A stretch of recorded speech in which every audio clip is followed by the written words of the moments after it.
Good morning everyone! So, welcome to Erlin's Vlog. So, ngayong araw na ito, papakita ko sa inyo. So, guys, meron din ba kayong ganito?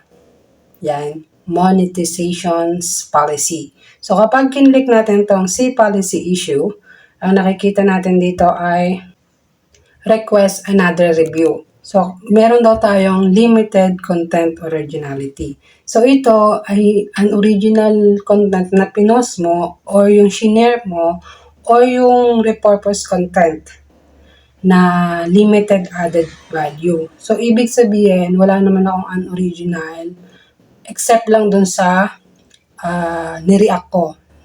Mas maganda pala yung mas madami kang sinasabi kaysa dun sa sinasabi nung nireact mo. So, guys, kailangan nating burahin yung video na yon.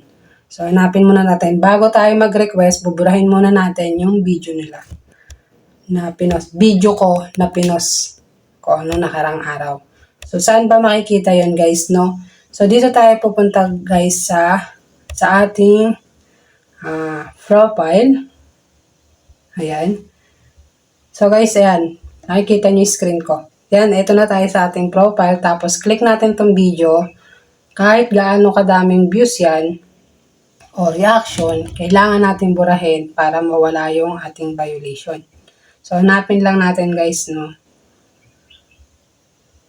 So, ito yun. Siguro ito yun. Yung, yan. So, guys, reaction video. So, click natin tong delete. Tapos lang trabaho ngayon kahapon. So, pahinga na tayo. Yan, post delete. Tapos, na-delete ko na isa.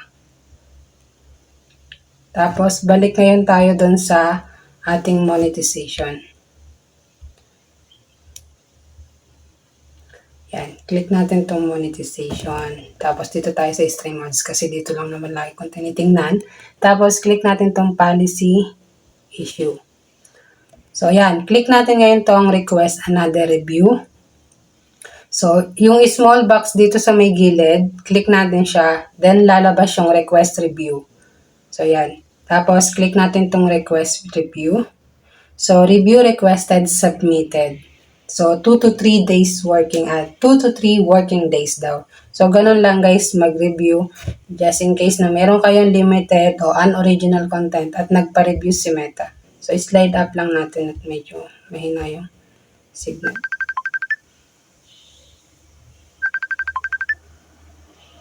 So, review na siya.